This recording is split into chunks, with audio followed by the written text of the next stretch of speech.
Hello, friends. Welcome to one more episode on cricket. With just one day to go for the India England Test series to commence, let's delve deeper into some of the potential threats that the Indian batters could face while facing the fast bowlers from the opposition. So, how can they tackle them, or for the matter, what could the opposition end up doing in order to get the better of the Indian batters? Start with obviously there is Yashasvi Jaiswal, the star batter or the mainstay of the Indian batting lineup. Jaiswal is mainly a backfoot player, as you know. So others are thinking that if a pace bowler from over the wicket bowls it on a fuller length and gets it to angle away, maybe seam away from the left-handed Jaiswal, there's a chance of beating him on the outside edge. Maybe occasionally he will edge it as well. But by now, Jaiswal would know what the opponent would do. That is basically bowling on a fuller length and trying to get him forward. So there's another way to go, perhaps, for the England team. Someone like Revsportz tried that. He went away, and then brought one back to trap him in front, LBW, in the England Lions India A game. And again, him being a backward player, maybe he was hanging back slightly and played across the front pad. So these are the threats that Jaiswal would have to look out for. Most likely it would be Chris Wokes who would come into the equation here again with that particular plan of setting him up with away going deliveries and bringing one back. Then obviously there's Rahul, a very interesting player in the sense that everyone knows by now that he has sound defense, watertight defense, very good lever of the ball, plays inside the line a lot of times when he's able to gauge the moment early, the moment of the away going delivery. But there's another way to look at it. Sometimes what has happened with Rahul is after he has played a couple of test matches, the pace bowlers were tended to bowl closer and closer to stumps from slightly wider of the crease. They try to angle it in and most likely straighten or move it away on the via the angle. Hopefully hit top of off or just get him to force one to edge it behind with a delivery just outside off, ball just outside off. Something that Pat Cummins did it with perfection recently in the Border Gavaskar Trophy in the MCG Test. Went slightly wider of the crease, got it angle in on a foolish length, and cleaned him up with the one that left him a little bit.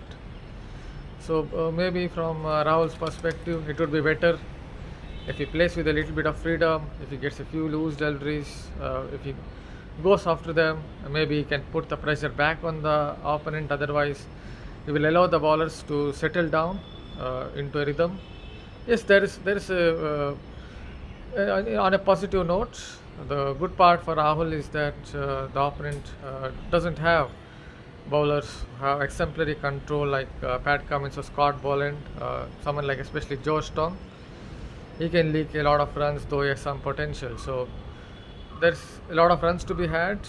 He might get some width, he might get some loose deliveries. He just has to put it away, and that might just help him on his way to scoring more runs in this test series. Then number 3, we are still not sure whether it would be Sai Sudarshan or Karun Nair or someone else. So let us look at Shubman Gill. A lot has been talked about his modest performances in Sena Nations. So there are a couple of things that perhaps go against him. One of them could be high hands. He's a little more of a high bat lift, and he's one of those modern day players, right, who doesn't really get his back heel going. That's basically load up on the back foot, press and release, so that his front foot goes more towards the pitch of the ball, and he can cover or he can get his bat and pad tucked together most of the time. So that could really help him to negate the incoming delivery. It's still not going to be easy if he does that, because English seamers will bowl a lot of wobble deliveries. Chris Wokes is very good at it. Both Joe Stong and Cars mainly get the ball to come back in with more of a front on action with the odd one straightening. So there are threats, but if he does a couple of things right, he might just do better than what many expect him to. Then obviously there is Rishabh Pant, who's likely going to bat at number 5, set to bat at number 5.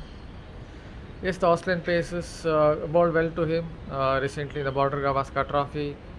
Someone like Pat Cummins from maybe mid crease got it to angle away, seam away on a good length, fullish length with his bat, with Rishabh Pant's bat well in front of the pad, and that is how he kept edging. Even when he tried to keep his bat and pad kind of tucked together, he still edged it. So that tells you the kind of control that couple of Australian pace bowlers had. Yes, you can also have an in and outfield against him. He may try scoop or reverse scoop or something on those lines, get caught behind the wicket. Yes, Rishabh Pant would know what the opposition would be trying, because they would believe that he's more of a leg side player. So just from over the wicket, they would continue to angle it away. But again, the likes of Tong, Cars, though their natural angle will be across the left-hander. Someone like Tong might leak a few runs, he might offer some width, so there's a chance for Rishabh Pant to cash in as well. Nitish Reddy, who's most likely going to bat at 6, he showed a lot of resolve in Australia, got a brilliant 100, superlative 100. So what could go against him?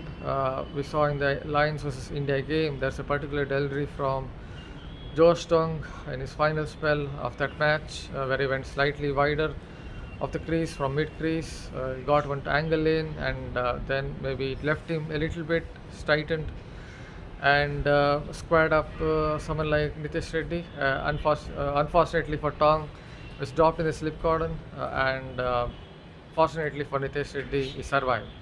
But that is something that could perhaps go against him, getting opened up on the defense. So that is about the top 6. Yes, we still have the number 3 to talk about. Karun Iyer. Karun Iyer is going to bat at 3, then he also has a problem against a nip packer. His front foot stride is not very long enough, or rather not long enough. That's basically, again, sometimes maybe he doesn't really load up on the back heel, back foot. We saw that in the Vijay Hazare Trophy final, how Prasidh Krishna troubled him and cleaned him up with a nip packer. This happened to him in the past in the few test matches that he's played, but he seems to have worked hard on that particular defect.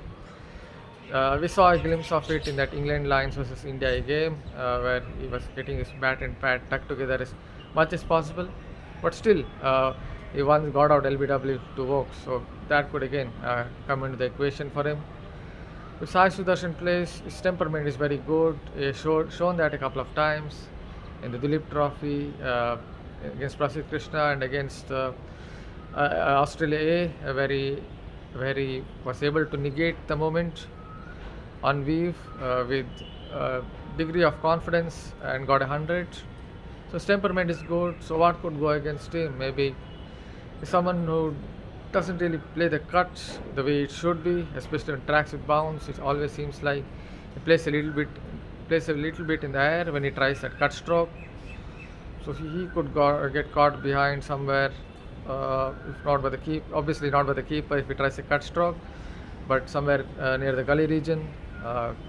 Another point that could go against him, there's a plan B tried by Shardul Thakur early on. He got him out LBW a couple of times in the Ranji Trophy. Again, someone early on, he doesn't really load up. That's something that can go against him as a plan B. But most likely the plan A would be the one that's angled away across him and get him caught in the cordon or in the gully region. So that is about India's top 6. Hopefully you like this short video. Keep looking out for more videos, cricket videos, football videos, and on other sports via Revsportz. Thank you. Thank you for taking your time out.